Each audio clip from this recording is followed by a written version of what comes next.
अस्सलामुअलैकुम, good morning बेटा जी। Jennifer, Nafisa और ज़ैनब, साफिया, आवाज़ आ रही है मेरी बेटा? Am I audible to all of you? आवाज़ क्लियर है? प्लीज़ बताइए।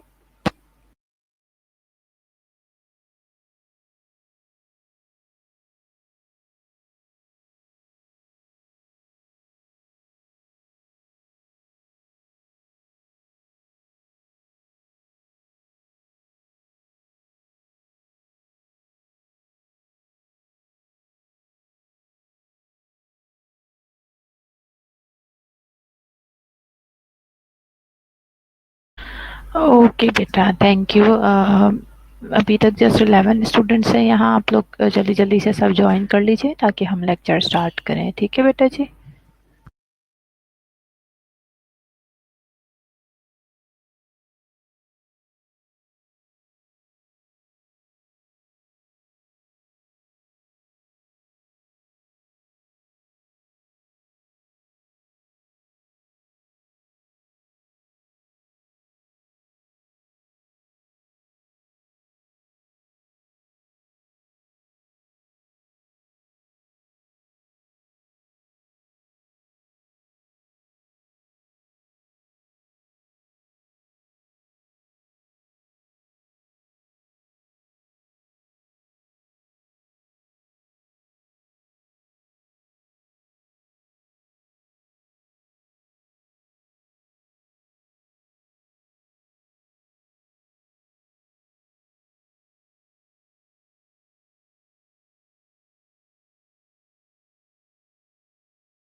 मैं ठीक हूँ बेटा जी। वालेकुम अस्सलाम मुनीबा। वालेकुम अस्सलाम to all of you. Good morning. मैं ठीक हूँ। आप सब लोग कैसे हैं? How was your weekend?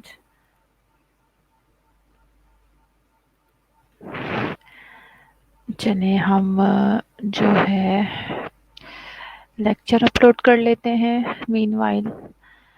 तो स्टूडेंट ज्वाइन कर लें जल्दी जल्दी से प्लीज़। तब तक हम लेक्चर अपलोड कर लेते हैं, फिर हम अपना लेक्चर स्टार्ट करेंगे।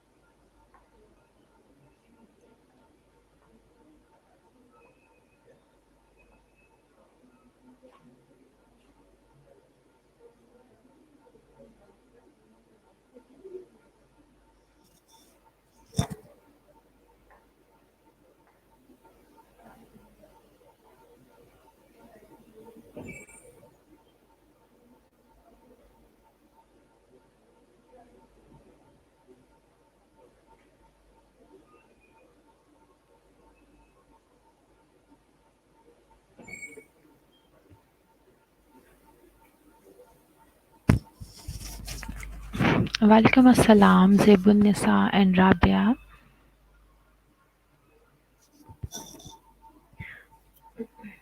बस 2-3 मिनट लगेंगे, लेक्चर ज़रा अपलोड हो रहा है, फिर हम इंशाल्लाह स्टार्ट कर देते हैं। स्टूडेंट ऑल्दो अभी भी कम हैं, बट जो स्टूडेंट आ चुके हैं उनका टाइम वेस्ट नहीं करना ज़्यादा। बस जैसे ही लेक्चर अपलोड होता है हम स्टार्ट करते हैं। अच्छा जी, क्या पढ़ रहे थे लास्ट लेक्चर में? कुछ याद है किसी स्टूडेंट को?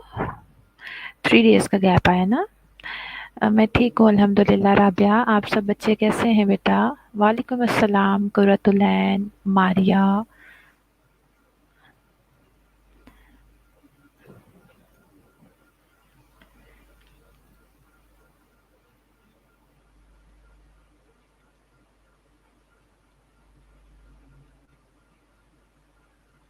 वालेकुम अस्सलाम खान साहब बीबी।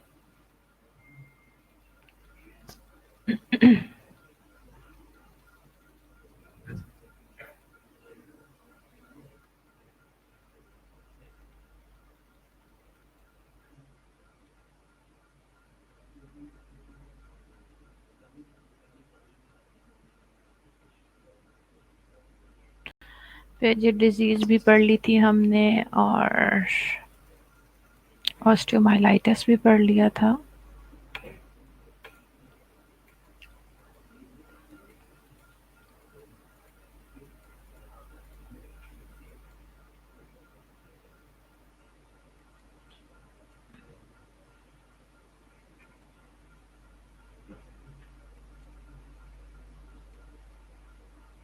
ओके, ऑस्टियोमाइलाइटिस की nursing management, medical management, prevention ये सारी चीज़ें हमने पढ़ ली थी।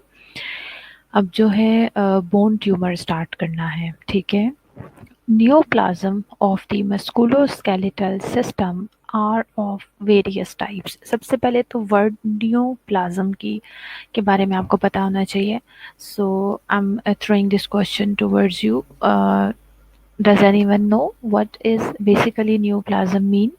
शेयर कीजिए मेरे साथ। किसी स्टूडेंट को पता है नियोप्लाज्म का बेसिकली मतलब क्या होता है?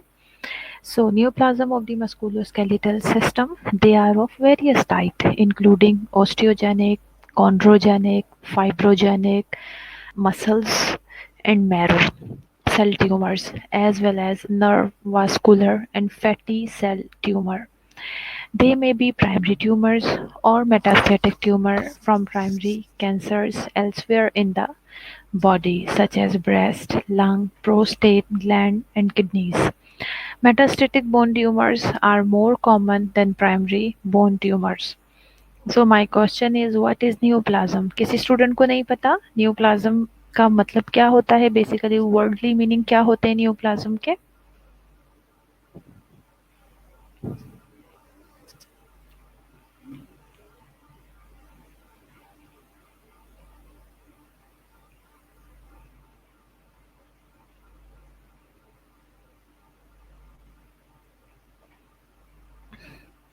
अच्छा चलें, शायद किसी स्टूडेंट को नहीं पता, मैं ही बता देती हूँ। पहले तो हमें न्यूप्लाज़्म के बारे में पता होना चाहिए। न्यूप्लाज़्म बेटा कहते हैं new growth of cells, but वो बहुत ज़्यादा ओवर ग्रो कर रहे होंगे, ठीक है। यानी बहुत रैपिड ग्रोथ जब स्टार्ट हो जाती है सेल्स को, तो उन्हें हम बेसिकली न्यूप्लाज़म्स कहते हैं, ठीक है जी। तो जो हमारा मस्कुलोस्केलेटल सिस्टम है, उसके जो न्यू सेल्स बनते हैं, जी बिल्कुल एबनॉर्मल ग्रोथ ऑफ टिश्यूज़ भी कह सकते हैं। ज़ाहिर है बहुत ज़्यादा रैपिडली जब जो है सेल्स ग्रो करेंगे तो वो एबनॉर्मल ग्रोथ में ही काउंट होगा।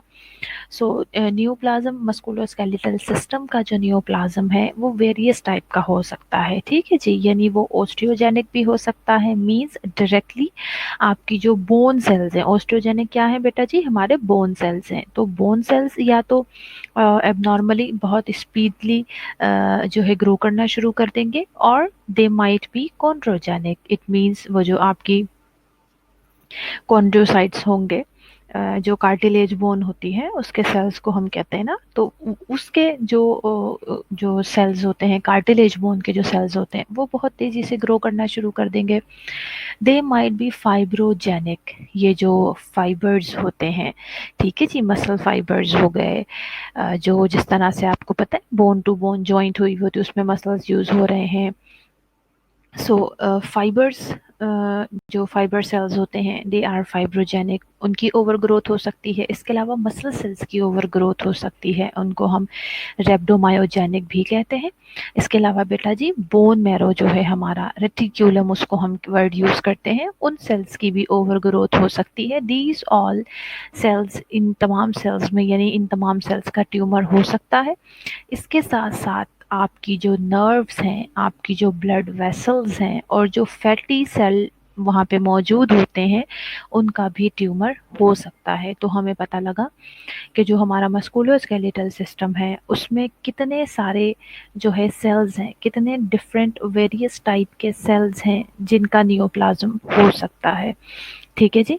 Osteogenic, chondrogenic, fibrogenic, muscle cells, bone marrow tumours, nerves, vessels and fatty cell tumours.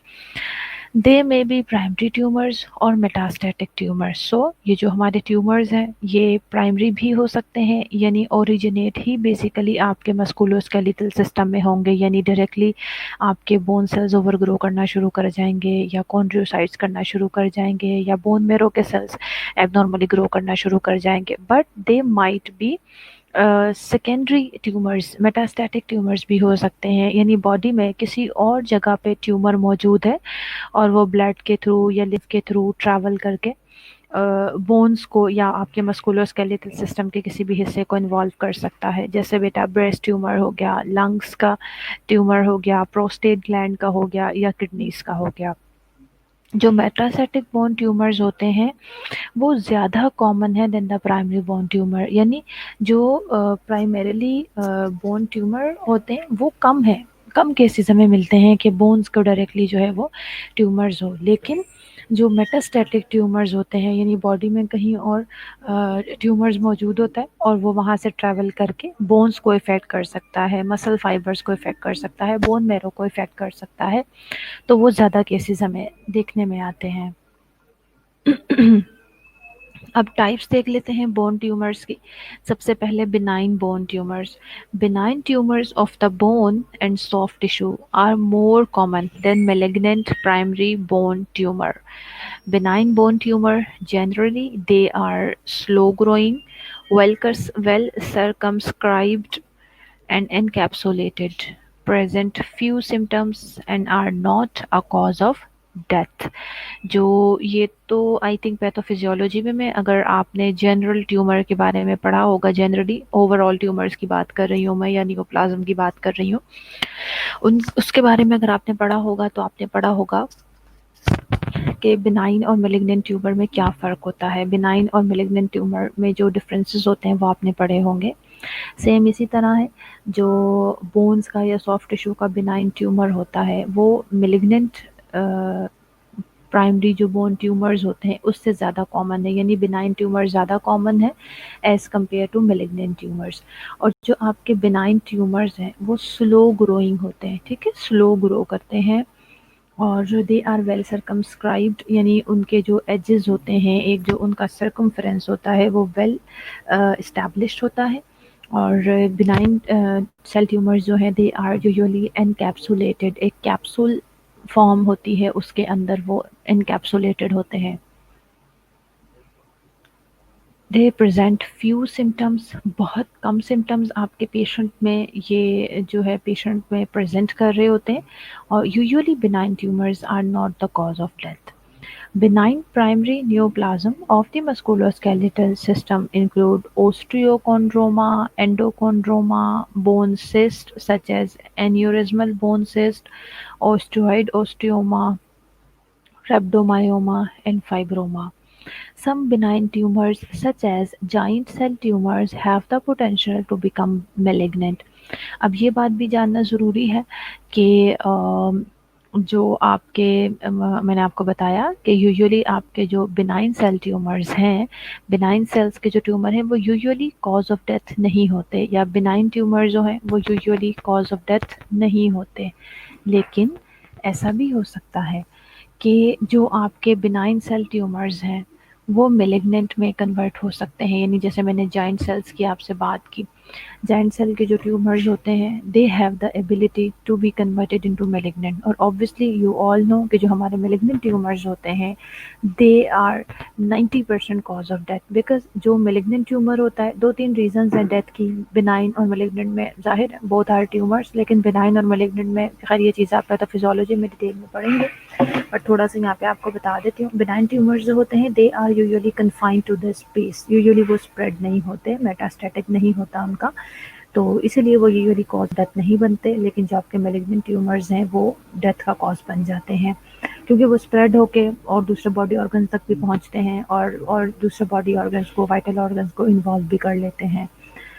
और जो है इवन बिनाइन ट्यूमर्स, ठीक है, उनको आपने सर्जरी करके रिमूव कर दिया तो यूजुअली मैंने आपको बताया ना कि वो स्प्रेड नहीं होते, लिम्स के थ्रू स्प्रेड नहीं होते, ब्लड के थ्रू स्प्रेड नहीं होते, तो इस वजह से जो है यूजुअली जो ट्यूमर का पार्ट होता है, हमने सर्जरी कर दी या हमें रेडिएशन करना पड़ी, वो वहाँ से रिमूव हो गया। लेकिन मैलिग्नेंट की ये प्रॉब्लम होती है कि इवन हम सर्जरी भी कर दें, हम रेडिएशंस भी दे दें, हम कीमो भी दे दें, तब भी वो जो है कीमो, ज़ाहिर है जब वो स्प्रेड हो चुका होता है फिर हमें कीमो की तरफ जाना पड़ता है। फिर कीमो के अपने इतने ज़्यादा साइड इफ़ेक्ट्स होते हैं कि अगर इंसान ट्यूमर से ना भी मरे तो कीमोथेरेपी से मर जाता है, क्योंकि देखें पेशेंट की जो है इम्यूनिटी बिल्कुल ख़त्म हो जाती है, क्योंकि जो ट्यूमर के लिए मेडिसिन दी जाती हैं दे आर इम्यूनोसुप्रेसेंट। तो ये मल्टीपल रीजंस होते हैं जिनकी वजह से जो मेलिग्नेंट ट्यूमर्स होते हैं they are the cause of death. तो ऑल्दो ये जो आपके benign tumors हैं, they are not the cause of death, but they may lead to they may convert into malignant tumors and then they may be the cause of death। यहाँ तक clear होगी चीज़ें बेटा?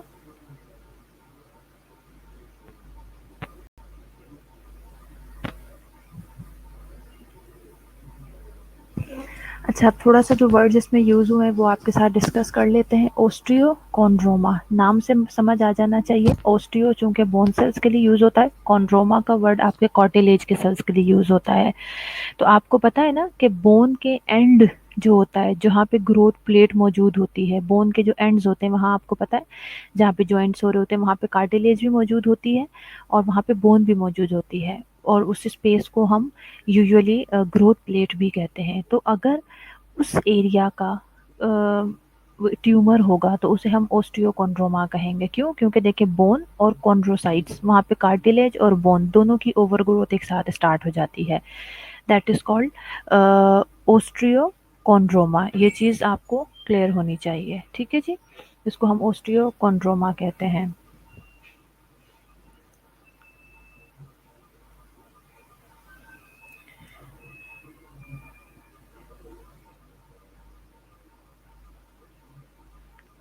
अच्छा, इसके अलावा एक और वर्ड यहाँ पे यूज़ हुआ है एनकोंड्रोमा। नाम से समझ आ रहा है ये बेटा यूजुअली होता तो आपका बिनाइन ट्यूमर ही है, या इवन आप इसको नॉन कैंसरस ओवरग्रोथ भी कह सकते हैं, ठीक है। इसको हम कहते हैं जब कार्टिलेज की ओवरग्रोथ स्टार्ट होती है। एनकोंड्रोमा बेसिकली कार्टिलेज की ओवरग्रोथ स्टार्ट होती है, उसे हम एनकोंड्रोमा कहते हैं, और ये बेटा जी नॉन कैंसरस ओवरग्रोथ होती है, ठीक है जी। और इसके अलावा बोन सिस्ट है, यानी बोन के साथ सिस्ट बन जाती है। अच्छा जी, ओस्टियोइड ओस्टियोमा, नाम से पता लग रहा है हमें कि ये बोन के लिए वर्ड यूज होता है, ठीक है जी। ओस्टियोइड सेल जो है हमारे बोन सेल्स होते हैं। जो ओस्टियोइड ओस्टोमा है वो भी आपका जो है बोन बिनाइन बोन ट्यूमर ही है, जो कि आपकी लॉन्ग बोन्स जो होती हैं उनके अंदर यूजुअली शुरू होता है। ओस्टियोइड देखें, ओस्टियोकोंड्रोमा में आपकी बोन्स और कार्टिलेज इन्वॉल्व हो रहे थे, एनकोंड्रोमा में आपकी सिर्फ कार्टिलेज इन्वॉल्व हो रही थी, बोन सिस्ट में आपकी बोन्स के साथ सिस्ट बन रही है, ओस्टियोइड ओस्टियोमा में बोन सिर्फ और सिर्फ आपकी जो लॉन्ग बोन्स है उनकी सिर्फ और सिर्फ बोन के साथ ओवर ग्रोथ होना शुरू हो जाएगी। रेब्डोमायोमा बेटा, रेब्डो आपको पता है मसल्स के लिए वर्ड यूज होता है, जो मसल्स के साथ इस तरह से ओवर ग्रोथ होना शुरू हो जाएगी उसे हम रेब्डोमायोमा कहेंगे। इसी तरह से फाइब्रोमा, आपके अगर जो फाइबर्स हैं उनकी ओवर ग्रोथ होना शुरू हो जाएगी, यानी मसल फाइबर हो सकते हैं, टेंडन के फाइबर हो सकते हैं, उसे हम कहते हैं फाइब्रोमा। होप सो चीज़ें क्लियर हो रही हैं आप सब लोगों को। अब आ जाते हैं मेलिग्नेंट बोन ट्यूमर की तरफ।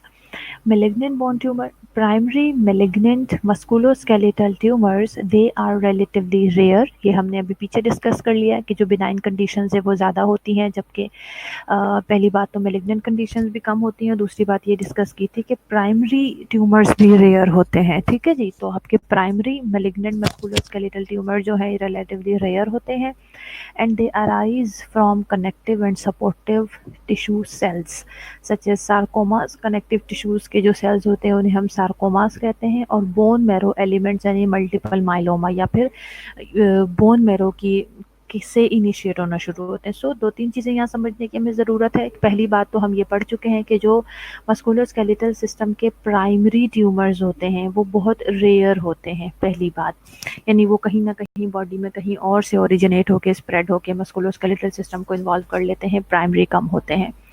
दूसरी बात ये समझने की ज़रूरत है कि बेनाइन और मैलिग्नेंट का अगर हम कंपैरिजन करें तो प्राइमरी मैलिग्नेंट ट्यूमर भी मस्कुलोस्केलेटल सिस्टम के आपको बहुत कम केसेस मिलेंगे। ये यूजुअली जो मैलिग्नेंट बोन ट्यूमर्स होते हैं ये स्टार्ट कहाँ से होते हैं बेटा, या तो ये आपके जो कनेक्टिव टिश्यू या सपोर्टिव टिश्यूज़ होते हैं वहाँ से ओरिजिनेट होते हैं, या फिर आपके बोन मैरो के सेल्स जो होते हैं वो ओवर ग्रो करना शुरू करते हैं, वो पहले ओवर ग्रो करते हैं और फिर बाद में वो बोन्स को या मसल्स को इन्वॉल्व करना शुरू करते हैं। Malignant primary musculoskeletal tumors include osteosarcoma, chondrosarcoma, Ewing sarcoma and fibrosarcoma। ठीक है जी। Soft tissue sarcomas include liposarcoma, fibrosarcoma of soft tissue and rhabdomyosarcoma। Bone tumour metastasis to the lung is common. ये जो words यहाँ पे use हुए हैं, एक एक वर्ड में आप लोगों को मीनिंग बता रही हूँ, अब क्लियर होने चाहिए। ये लफ्ज़ नहीं है तो ये आप लोगों की असाइनमेंट है। नेक्स्ट एशियन की क्लास कल होगी, मैं इन सारे वर्ड्स के मीनिंग पूछूंगी आप लोगों से। मैं नहीं कह रही आप डिक्शनरीज देखें, आप गूगल देखें, बट आपकी अंडरस्टैंडिंग होनी चाहिए। मुझे इन सब वर्ड्स की एक एक डिटेल डेफिनेशन चाहिए हर एक स्टूडेंट से, ठीक है। जो हमारे बोन ट्यूमर्स हैं वो मेटास्टेसिस कॉमनली ये है कि जो आपके बोन के ट्यूमर्स होते हैं वो जब मेटास्टेसिस करना शुरू करते हैं तो वो लंग्स को इन्वॉल्व कर लेते हैं। मैंने आपको बताया ना अभी कि मेलिग्नेंट ट्यूमर्स की मेन वजह भी यही होती है कि वो हमारे वाइटल बॉडी ऑर्गन्स को इन्वॉल्व करना शुरू कर देते हैं। जब वो हमारे वाइटल बॉडी ऑर्गन्स को इन्वॉल्व करना शुरू कर देंगे तो जाहिर है फिर वो डेथ के चांसेस बढ़ जाते हैं। तो हमारा जो बोन ट्यूमर है वो भी मेटास्टेसिस करके यूजुअली ज़्यादा मोस्ट कॉमनली जो है वो लंग्स को इन्वॉल्व करता है। Osteosarcoma, such as osteogenic sarcoma, is the most common and most often fatal primary malignant bone tumor. Prognosis depends on whether the tumor has metastasized to the lungs at the time the patient seeks health care। जो आपका osteosarcoma है, जिसको osteogenic sarcoma भी कहते हैं, यानी जो basically ओस्टियोजेंस कौन है, आपके बोन सेल्स हैं। आपके बोन सेल्स का जो सार्कोमा है and that is malignant tumour, वो सबसे ज़्यादा फटल है, सबसे ज़्यादा फटल प्राइमरी मेलिग्नेंट बोन ट्यूमर है। इसकी प्रोग्नोसिस डिपेंड करती है कि ये जो आपका, जाहिर है पेशेंट, प्रोग्नोसिस किस चीज़ को कहते हैं बेटा, प्रोग्नोसिस कहते हैं जनरल सिंपल लैंग्वेज में बताऊँ तो प्रोग्रेस, यानी किसी भी डिजीज़ की प्रोग्नोसिस का ये मतलब होता है कि ये डिजीज़ किस तरफ जाएगी, सर्वाइवल क्या होगा पेशेंट का, क्या ये मज़ीद ख़राब होगी या हमारा कितने % चांसेस है कि ये डिजीज़ मज़ीद ख़राब होगी या हमारा पेशेंट ठीक होगा, क्या इसकी प्रोग्रेस रहेगी, दैट इज़ कॉल्ड प्रोग्नोसिस। तो प्रोग्नोसिस जो है वो डिपेंड करती है इस चीज़ पर कि जो आपका ट्यूमर है वो जिस वक्त आपका पेशेंट आपके पास आया है हेल्थ सर्विसेज लेने के लिए, उस वक्त वो ट्यूमर किस हद तक लंग्स को इन्वॉल्व कर चुका है, किस हद तक वो लंग्स तक स्प्रेड हो चुका है, मेटास्टेसाइज हो चुका है, ये चीज़ आपने देखनी होगी। और ऑब्वियसली आपके पेशेंट की प्रोग्नोसिस इसी के ऊपर डिपेंड करेगी। Osteosarcoma appears most frequently in children, adolescents and young adults in bones that grow rapidly। जो bones का sarcoma है, bone cells का बेसिकली ओस्टियोसार्कोमा जो है वो मोस्ट फ्रीक्वेंटली किन लोगों में बेटा जी होता है, वो ज़्यादातर यंग एडल्ट्स में, चिल्ड्रन में और एडोलिसेंस में अपेयर होता है। उन लोगों में जिनकी बोन्स जो हैं वो ऑलरेडी, या जाहिर है इस एज में रैपिडली ग्रो कर रही होती है ना बोन्स, तो रैपिडली ग्रो कर रही होती हैं, जिस वक्त उस टाइम उनकी एबनॉर्मल ग्रोथ हो सकती है और ऐसे पेशेंट्स में ज़्यादातर आपको ओस्टियोसार्कोमा मिल सकता है। जो आपके ओल्डर पीपल होते हैं वो जैसे पेजेड डिजीज़ के साथ हो गए, और या फिर जिनकी बहुत ज़्यादा, यानी जो ज़्यादातर हमें यंग एडल्ट्स में, चिल्ड्रन एडोलिसेंस में ओस्टियोसार्कोमा मिलेगा। ऐसे लोग ओल्डर पीपल की बात कर रही हूँ। ओल्डर पीपल में वो लोग जिनकी ऑलरेडी पेजेड डिजीज़ की हिस्ट्री है, या फिर जिनका बहुत ज़्यादा एक्सपोजर रहा है रेडिएशंस को, यानी बहुत ज़्यादा, जैसे वर्कर्स भी होते हैं ना, जैसे एंडोस्कोपी डिपार्टमेंट्स में जहाँ पे अगर यूज़ हो रही होती हैं, सी आर्म वगैरह यूज़ हो रहा होता है, वहाँ पे रेडिएशन एक्सपोजर बहुत ज़्यादा होता है। एक्सरे डिपार्टमेंट में काम करने वालों का रेडिएशन एक्सपोजर बहुत ज़्यादा होता है। तो ऐसे लोग जिनकी पेजेड डिजीज़ की हिस्ट्री है या फिर बहुत ज़्यादा रेडिएशन एक्सपोजर है उनका, ऐसे लोगों में ओस्टियोसार्कोमा हो सकता है ओल्डर एडल्ट्स में। क्लिनिकल मैनिफेस्टेशन जो है बेटा, पेशेंट आपका किस तरह से प्रेजेंट करेगा, वो टिपिकली यही होता है कि सबसे पहले तो पेशेंट को लोकलाइज्ड बोन पेन होता है, ठीक है, यानी पेशेंट जो है आपको बोन पेन की कंप्लेन करेगा। और फिर जाहिर है अगर ओवर ग्रोथ हुई हुई है तो वहाँ पे आपको सॉफ्ट टिश्यू का एक मास फील हो सकता है पल्पेट करने पर। द प्राइमरी लीजन में involve any bone but the most common sites are distal femur, proximal tibia and the proximal humerus. जो प्राइमरी लीजन है, बोन ट्यूमर है, मैंने आपको बताया था बोन लीजन्स बनते हैं, तो जो बोन लीजन है वो प्राइमरीली तो किसी भी बोन को इन्वॉल्व कर सकता है, लेकिन मोस्ट कॉमन साइट्स यानी बोन ट्यूमर होने की कौन कौन सी हैं? Distal of the femur bone हो सकता है, टीबिया की प्रॉक्सिमल पोर्शन हो सकता है, और आपकी ह्यूमरस बोन का भी प्रॉक्सिमल पोर्शन हो सकता है। Malignant tumors of the hyaline cartilage they are called chondrosarcoma, जैसे ओस्टियोसार्कोमा ज़ाहिर बोन सेल्स को कहते हैं, इसी तरह से कार्टिलेज की अगर मेलिग्नेंट सिचुएशन होगी तो उसे हम कॉन्ड्रोसार्कोमा कहते हैं। So malignant tumours of the hyaline cartilage they are called कॉन्ड्रोसार्कोमा।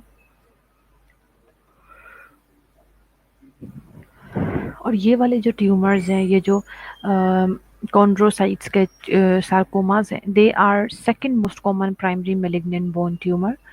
They are large, bulky tumors that may grow and metastasize slowly or very fast, depending on the characteristics of the cell tumor involved, such as grade. अब जो chondrocytes का sarcoma है, hyaline cartilage bone का जो sarcoma है, ये second most common malignant bone tumour है। और ये किस किस्म का ट्यूमर है? ये लार्ज ट्यूमर है, बल्कि ट्यूमर होता है, और इसकी मेटास्टेसिस डिपेंड करती है, ये बहुत स्लो मेटास्टेसाइज भी कर सकता है और बहुत रैपिड मेटास्टेसाइज भी कर सकता है। और ये चीज़ किस चीज़ पे डिपेंड कर रही होती है? इसका मेटास्टेटिक डिपेंड कर रहा होता है इस चीज़ के ऊपर कि आपका जो ट्यूमर सेल्स है उसकी कैरेक्टरिस्टिक्स क्या है, यानी किस ग्रेड पर आपका प्राइमरी जो ट्यूमर है वो मौजूद है, उस पर डिपेंड करेगा कि इसका मेटास्टेसिस किस तरीके से होगा।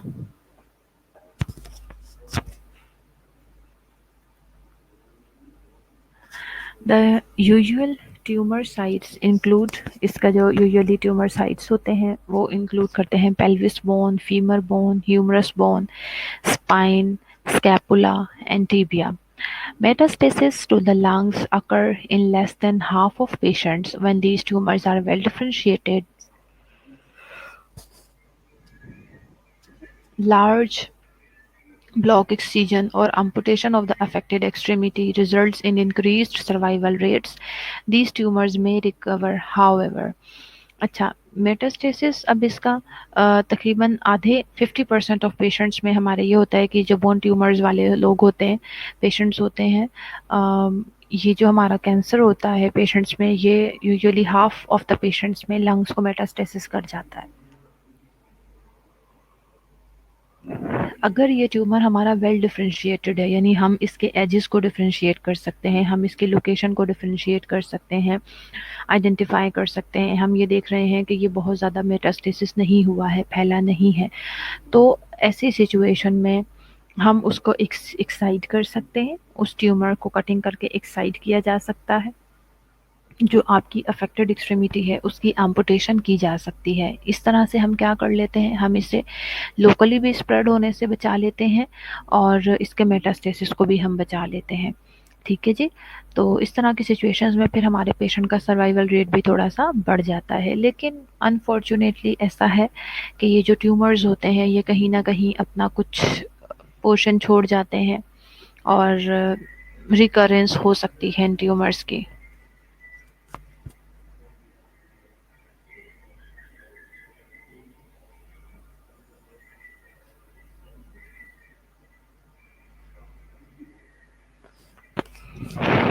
अच्छा जी, ये थोड़ा-सा बिनाइन और मैलिग्नेंट लीजन्स किस किस्म के होते हैं, ये बताने की मैंने कोशिश की है। जो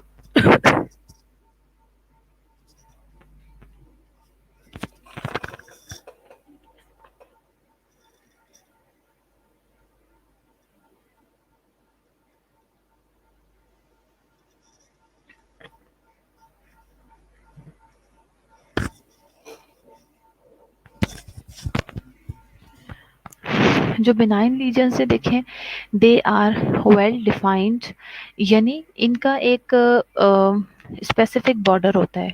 आपको तस्वीर में भी ये चीज़ नज़र आ रही होगी, पिक्चर में आप ये क्लियर देख सकते हैं कि जो बिनाइन लीजन्स हैं उनका एक सराउंडिंग पे बॉर्डर बना हुआ है। लैक ऑफ सॉफ्ट टिश्यू मास, देखें बाहर की तरफ बहुत कम, ऐसा नहीं है कि उन्होंने सॉफ्ट टिश्यू को बहुत ज़्यादा ओवर ग्रो किया हुआ है, बहुत थोड़ा सॉफ्ट टिश्यू ओवर ग्रो हुआ हुआ है यहाँ पे। और पेरियोस्टियल रिएक्शन, वो जो पेरियोस्टियम मेम्ब्रेन है उसका भी रिएक्शन आता है, वो भी थोड़ी सी ओवर ग्रो कर जाती है। और जियोग्राफिक बोन डिस्ट्रक्शन, बोन जिस जगह पे वो लीजन मौजूद है उस एरिया की वो बोन को डिस्ट्रक्ट कर रहा है। जबकि जो मेलिग्नेंट लीजन्स है, देखें interrupted periosteal reaction, periosteal reaction है यहाँ पे भी, पेरियोस्टियम का रिएक्शन है लेकिन वो इंटरप्टेड है, एक रेगुलर लाइन में जिस तरह से बिनाइन लीजन्स में एक रेगुलरली स्पेस को कवर कर रहा है उस तरह का नहीं होता। ये चीज़ें इस्तेमाल होती हैं, यूज़ होती हैं to identify and to differentiate whether the lesion is benign और मेलिग्नेंट, इसलिए ये चीज़ें आप लोगों को समझाना पढ़ाना ज़रूरी है। खैर ये आप लोग पैथोफिजियोलॉजी में जो है काफ़ी डिटेल में इसको पढ़ेंगे। ओके इसके अलावा इसमें क्या होता है, उसमें तो आपकी जो लोकल जियोग्राफिक बोन डिस्ट्रक्शन होती है, लेकिन इसमें पेनिट्रेटिव बोन डिस्ट्रक्शन होती है। देख रहे हैं किस तरह से कितना ज़्यादा बोन का एरिया उसने इन्वॉल्व कर लिया, यानी पेनिट्रेट करता जा रहा है लीजन और बोन की डिस्ट्रक्शन करता जा रहा है। सॉफ्ट टिश्यू का mass as compare to benign lesion यहाँ पे ज़्यादा हो जाता है। और वाइड जोन ऑफ ट्रांजिशन, इसके इर्द गिर्द कितना स्पेस, एक वाइड एरिया है जो उसने स्प्रेड करने के लिए या कहना चाहिए कि डिजीज्ड करने के लिए उसने इन्वॉल्व किया हुआ है। तो ये थोड़ा सा बिनाइन और मेलिग्नेंट के जो लीजन्स है उनके बारे में भी डिफरेंस आपको पता होना चाहिए। अब आ जाती है metastatic bone disease. Metastatic bone disease का मतलब क्या है बेटा जी, कि ये आपके सेकेंडरी बोन ट्यूमर्स हैं, is more common than primary bone tumours. Musculoskeletal system में मेटास्टेटिक बोन ट्यूमर्स जो हैं वो ज़्यादा कॉमन है as compare to primary bone tumours. Tumours arising from tissues elsewhere in the body may invade the bone and produce localized bone destruction such as lytic lesions or bone overgrowth such as blastic lesions। Tumours जो कि body में कहीं और किसी भी tissue में arise हुए हैं, ट्यूमर हुआ है, वो वहाँ से मेटास्टेसाइज करके बोन्स तक पहुँच सकता है, बोन्स को इन्वेड कर सकता है। और इन्वेड करने के बाद वो क्या करेगा, वो बोन्स की डिस्ट्रक्शन करेगा। बोन्स की डिस्ट्रक्शन किस किस तरीके से हो सकती है, या तो वो लोकलाइज्ड बोन डिस्ट्रक्शन हो सकती है, यानी जिन्हें हम लाइटिक लीजन्स कहते हैं, और इसके अलावा वो बोन्स की सिंपल ओवर ग्रोथ भी करवा सकते हैं जिन्हें हम ब्लास्टिक लीजन्स कहते हैं। The most common primary sites of tumors that metastasize to bone are, ये मैं पहले ही बता चुकी हूँ कि ज़्यादातर किडनीज के, प्रोस्टेट के, लंग्स के, ब्रेस्ट के, ओवरीज के और थायराइड के कैंसर्स ऐसे होते हैं जो मेटास्टेसाइज करके बोन्स तक पहुँच सकते हैं और ज़्यादातर बोन्स को जो है वो कैंसरस कर सकते हैं। ठीक है जी, ये हमने पहले भी पढ़ लिया था। जो मेटास्टेटिक ट्यूमर्स हैं most frequently attack the skull, spine, pelvis, femur and humors and often involve more than one bone, यानी पोलियोस्टोटिक। अनफॉर्चुनेटली जो मेटास्टेटिक ट्यूमर्स यानी जो स्प्रेड होके, हमने ये तो पढ़ लिया कि कौन से ट्यूमर्स होते हैं जो ज़्यादातर आपकी बोन्स तक, पेशेंट की बोन्स तक पहुंचते हैं। अब ये भी देख लें कि कौन कौन सी बोन्स को वो ज़्यादातर इन्वॉल्व करते हैं। वो ज़्यादातर स्कल्स पे अटैक करते हैं, स्पाइन पे, पेल्विस बोन पे, फीमर पे और ह्यूमरस पे, और अनफॉर्चुनेटली एक वक्त में एक से ज़्यादा बोन्स को इन्वॉल्व करते हैं।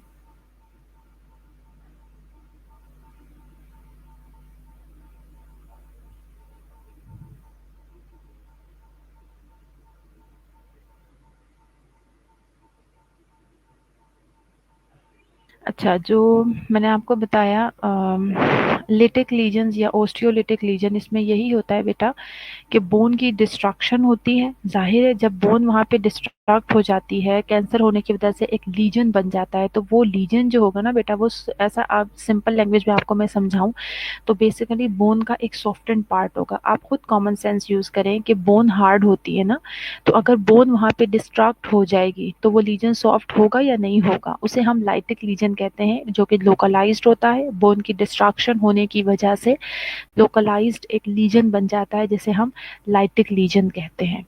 ठीक है जी।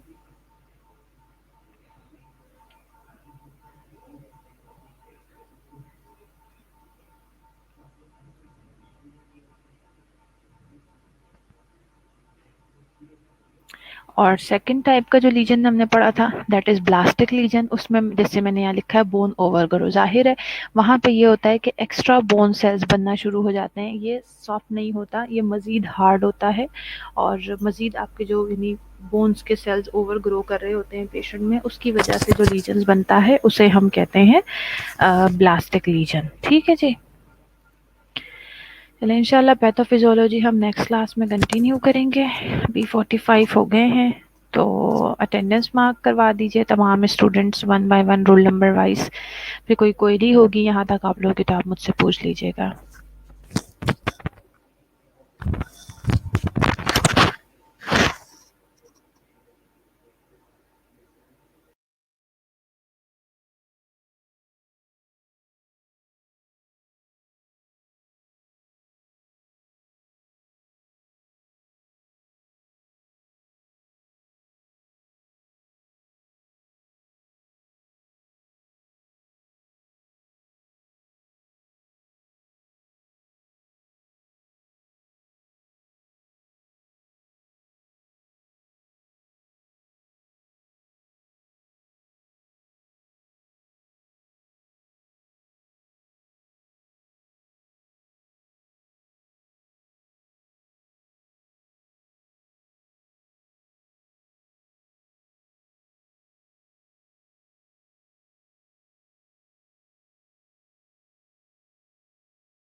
ओके गुड शबाना सर, अगर इंटरेस्टिंग था आज का लेक्चर।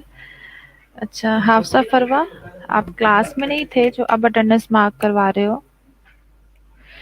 अटेंडेंस प्लीज जिस टाइम मैं कहा करूँ उसी टाइम तमाम स्टूडेंट मार्क करवाया करें, बाद में इस तरह से लेट आके मार्क ना करवाया करें, अदरवाइज मैं मार्क नहीं करूँगी नेक्स्ट टाइम।